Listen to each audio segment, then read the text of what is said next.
Hello friends, welcome to my YouTube channel. तो friends, आज की इस वीडियो में हम सीडीपी के कुछ महत्वपूर्ण प्रश्नों पर डिस्कस करेंगे जो कि सीटेट पेपर फर्स्ट और सेकंड दोनों के लिए महत्वपूर्ण है। तो देखिएगा, इसमें फ्रेंड्स पहला वाला क्वेश्चन है कि बच्चे का पहला शिक्षक कौन होता है। यानी क्वेश्चन में पूछा गया है कि पहले बच्चे का जो है तो पहला शिक्षक यानी पहला टीचर कौन होता है। तो पहला है माहौल, शिक्षक, माता पिता या इनमें से कोई नहीं। तो एक बच्चे का जो है पहला शिक्षक जो होता है तो वो बच्चे का पहला शिक्षक होते हैं उसके माता पिता। तो सही उत्तर इसका हो जाएगा ऑप्शन नंबर सी। अब अगला क्वेश्चन देखिएगा कि निम्नलिखित में से किस एक प्रोजेक्ट सहायता सामग्री नहीं माना जाता। यानी निम्नलिखित में से तो किसे एक प्रोजेक्ट सहायता सामग्री नहीं माना जाता है। तो प्रोजेक्ट सहायता सामग्री देखिएगा किसे नहीं माना जाता है। तो ऑप्शन में देखिए कि स्लाइड प्रोजेक्टर को, यानी स्लाइड प्रोजेक्टर को जो है तो प्रोजेक्ट सहायता सामग्री नहीं माना जाता है, या ओवरहेड प्रोजेक्टर को सहायता सामग्री नहीं माना जाता है, या ब्लैक बोर्ड को जो है तो प्रोजेक्ट सहायता सामग्री नहीं माना जाता है, या देखिएगा कि एपीडीआई स्कोप को प्रोजेक्ट सहायता सामग्री नहीं माना जाता है। तो जो है ब्लैक बोर्ड को जो है यानी ब्लैक बोर्ड को जो है तो प्रोजेक्ट सहायता सामग्री नहीं माना जाता है। तो आंसर इसका हो जाएगा ऑप्शन नंबर सी। अब अगला देखिएगा कि अनुसंधान से पता चलता है कि डाट डाट की सीखने की प्रक्रिया में एक प्रबल चर है, संभवतः योग्यता से भी ज़्यादा महत्वपूर्ण चर। तो डाट डाट देखिएगा कि अनुसंधान से पता चलता है कि सीखने की एक प्रक्रिया में जो है तो एक प्रबल चर संभवतः योग्यता से भी ज़्यादा महत्वपूर्ण है।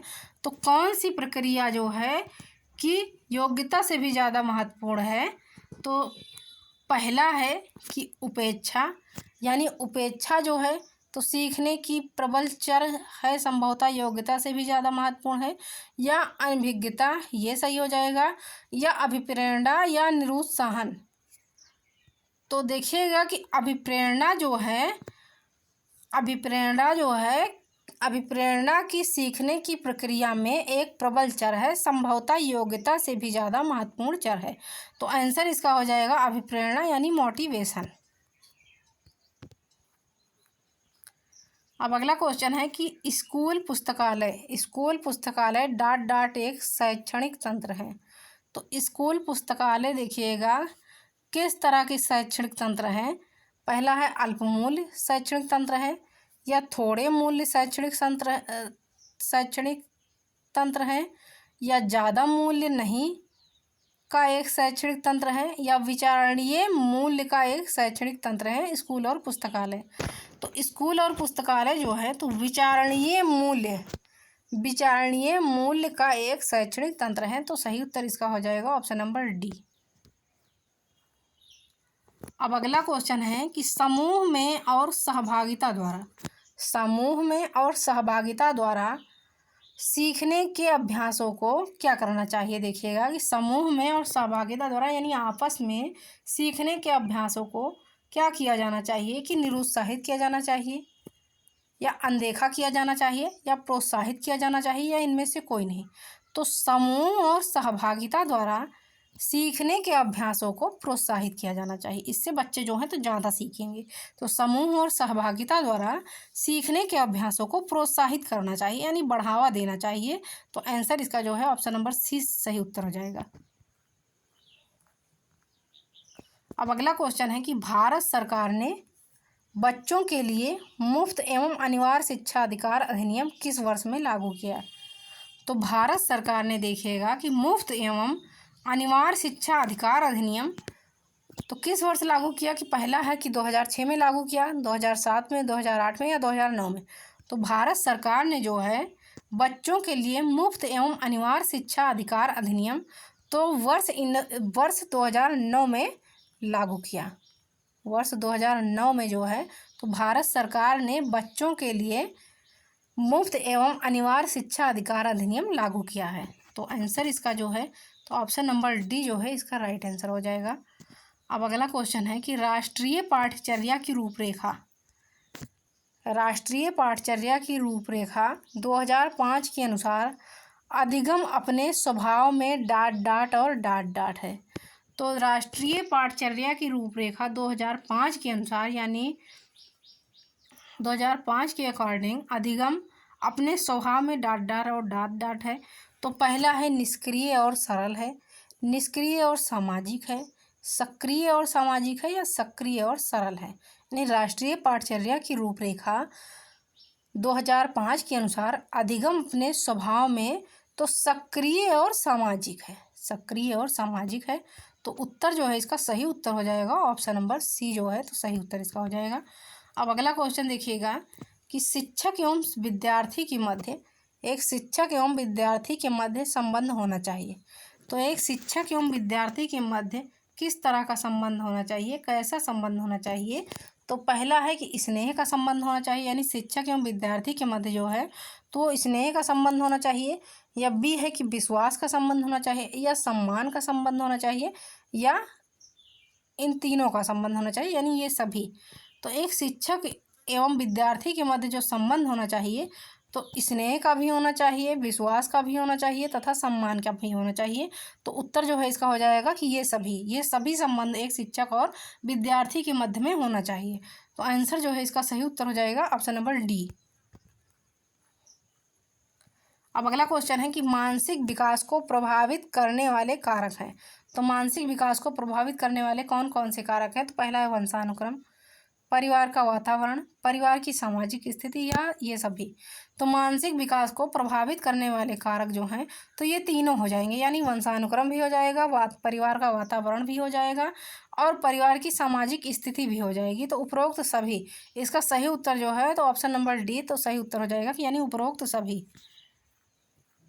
अब अगला क्वेश्चन देखिएगा कि एक बच्चे की मानसिक आयु 12 वर्ष है एवं वास्तविक आयु 10 वर्ष है। एक बच्चा जो है तो उसकी मानसिक आयु 12 वर्ष है तथा उसकी वास्तविक आयु जो है तो वो 10 वर्ष है। तो उसकी बुद्धिलब्धि क्या होगी, यानी उसकी IQ लेवल तो क्या होगी, उसकी IQ क्या होगा उस बच्चे की। उसकी बच्चे की मानसिक आयु जो है तो उसकी वास्तविक आयु से अधिक है, यानी 12 है, तथा उसकी वास्तविक आयु जो है तो वो भी 10 है। तो उस बच्चे का बुद्धिलब्धि IQ लेवल क्या होगा। तो पहला है कि 110, 100 या 120 या 83। तो उस बच्चे का IQ लेवल जो होगा यानी बुद्धिलब्धि जो होगी तो वो होगी 120।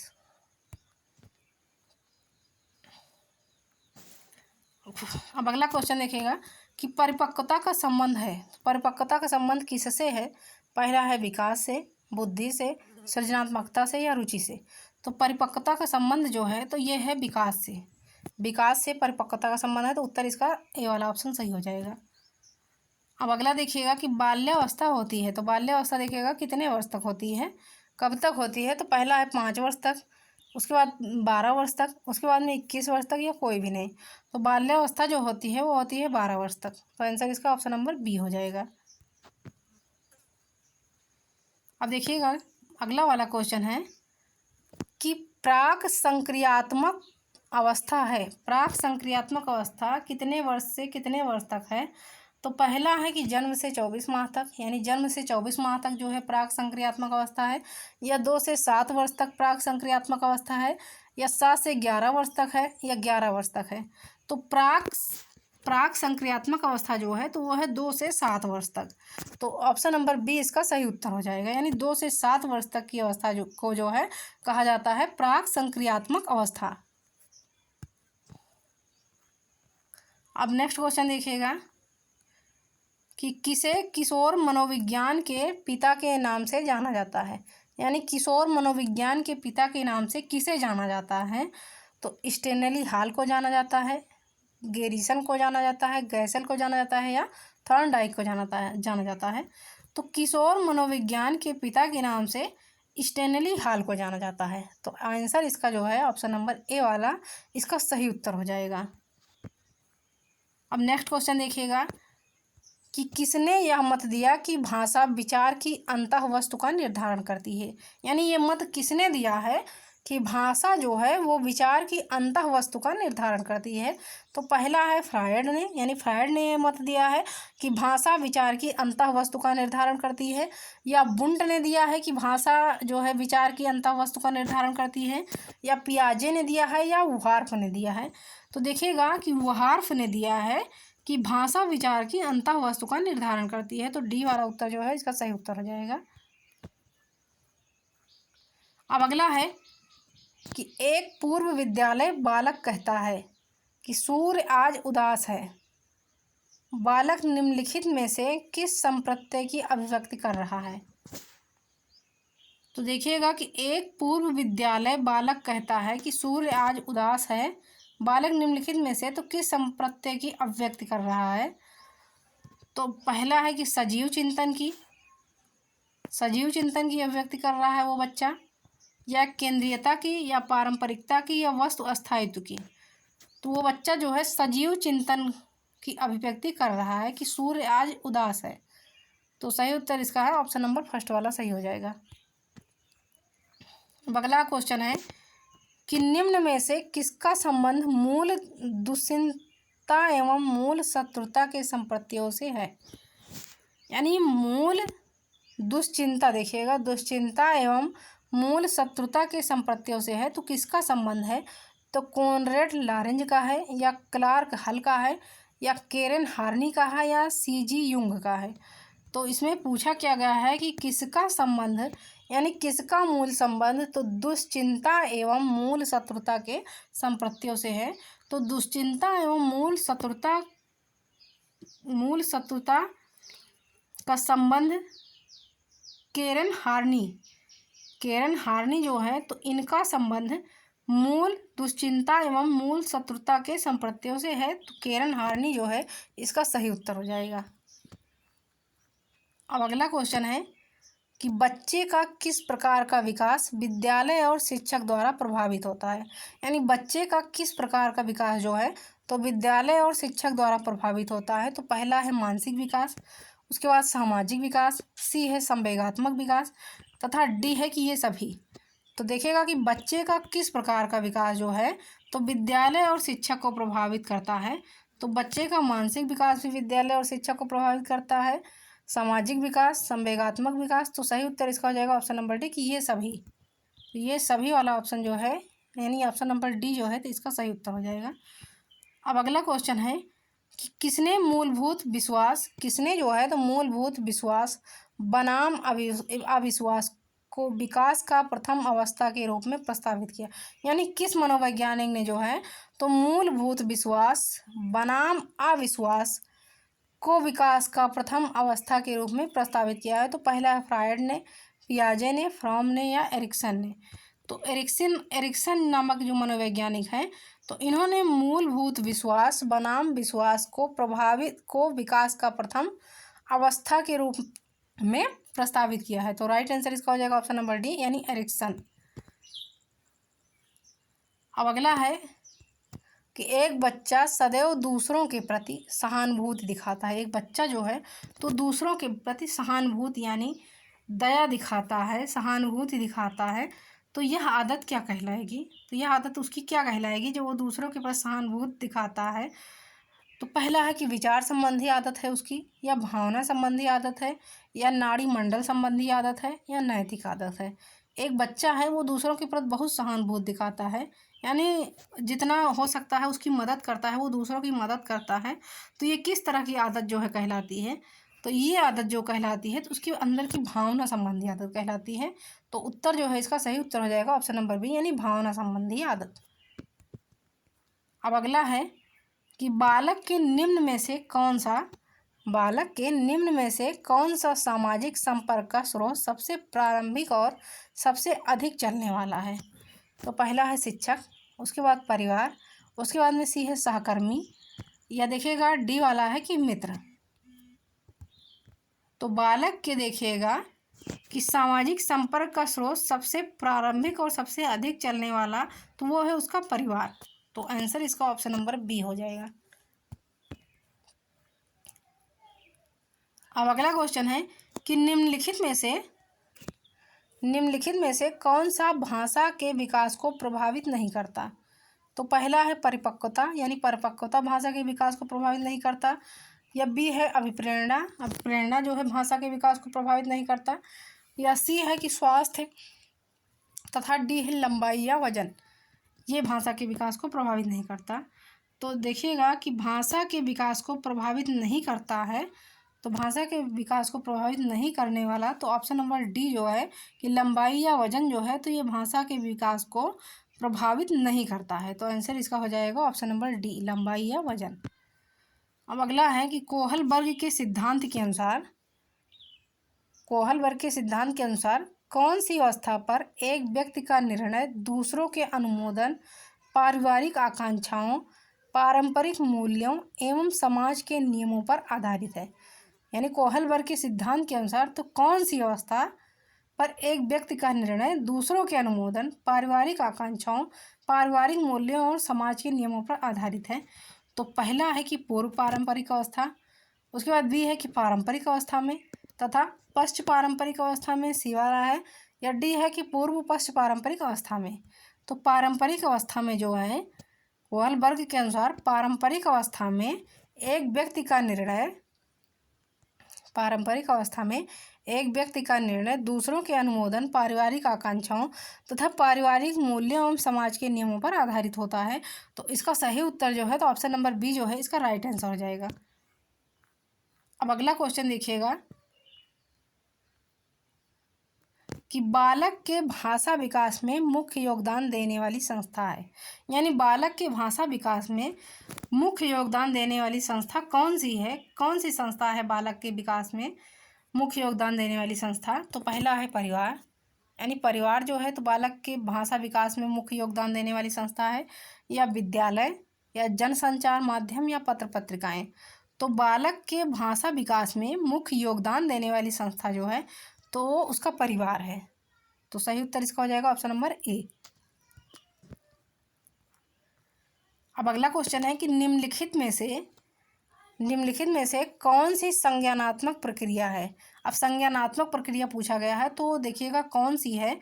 पहला है खेलना, यानी खेलना संज्ञानात्मक प्रक्रिया है, या प्रतिवृत्ति क्रियाएं ये संज्ञानात्मक प्रक्रिया है, या चिंतन ये संज्ञानात्मक प्रक्रिया है, या दौड़ना ये संज्ञानात्मक प्रक्रिया है। तो देखिएगा चिंतन जो है ये संज्ञानात्मक प्रक्रिया है। तो आंसर इसका हो जाएगा ऑप्शन नंबर सी। अब अगला है कि कौन सी आयु समूह के लिए एरिक्सन ने विकास की 8 अवस्थाएं प्रस्तावित की है। किस आयु समूह के लिए तो एरिक्सन ने विकास की 8 अवस्थाएं प्रस्तावित की है। तो पहला है जन्म से मृत्यु तक, यानी जन्म से मृत्यु तक एरिक्सन ने विकास की 8 अवस्थाएं प्रस्तावित की है, तथा जन्म से बाल्यावस्था तक इन्होंने 8 अवस्थाएं प्रस्तावित किया है, या जन्म से किशोरावस्था तक 8 अवस्थाएं इन्होंने एरिक्सन ने प्रस्तावित किया है, या जन्म से युवा अवस्था तक 8 अवस्थाएं एरिक्सन ने प्रस्तावित किया है। तो देखिएगा कि जन्म से लेकर मृत्यु तक एरिक्सन ने 8 अवस्थाएं प्रस्तावित किया है। तो आंसर इसका हो जाएगा ऑप्शन नंबर फर्स्ट। अब अगला क्वेश्चन है कि निम्न में से शैशव अवस्था की विशेषता नहीं है। यानी निम्न में से शैशव अवस्था की विशेषता कौन सी नहीं है। यानी शारीरिक विकास की तीव्रता ये शैशव अवस्था की विशेषता नहीं है, या मानसिक क्रियाओं की तीव्रता ये शैशव अवस्था की विशेषता नहीं है, या दूसरों पर निर्भरता ये शैशव अवस्था की विशेषता नहीं है, नैतिकता का होना ये शैशव अवस्था की विशेषता नहीं है। तो देखिएगा कि नैतिकता का होना ये शैशव अवस्था की विशेषता नहीं है, क्योंकि बच्चा अभी छोटा है तो उसके अंदर अभी नैतिक गुणों का जो है नैतिक गुण उसके अंदर में अभी नहीं आए हैं। तो नैतिकता का होना ये जो है शैशव अवस्था की विशेषता नहीं है। शारीरिक विकास की तीव्रता, बिल्कुल शारीरिक विकास की तीव्रता बहुत तेज़ी से होती है, ये शैशव अवस्था की विशेषता है। मानसिक क्रियाओं की तीव्रता, तो मानसिक क्रियाओं की तीव्रता भी शैशव अवस्था में बहुत तेज़ी से होता है, तथा शैशव अवस्था में जो बच्चे होते हैं दूसरों पर निर्भर होते हैं। तो ये तीनों जो है विशेषताएं शैशव अवस्था की है, लेकिन नैतिकता का होना जो है तो ये शैशव अवस्था की विशेषता नहीं है। तो आंसर इसका हो जाएगा ऑप्शन नंबर डी।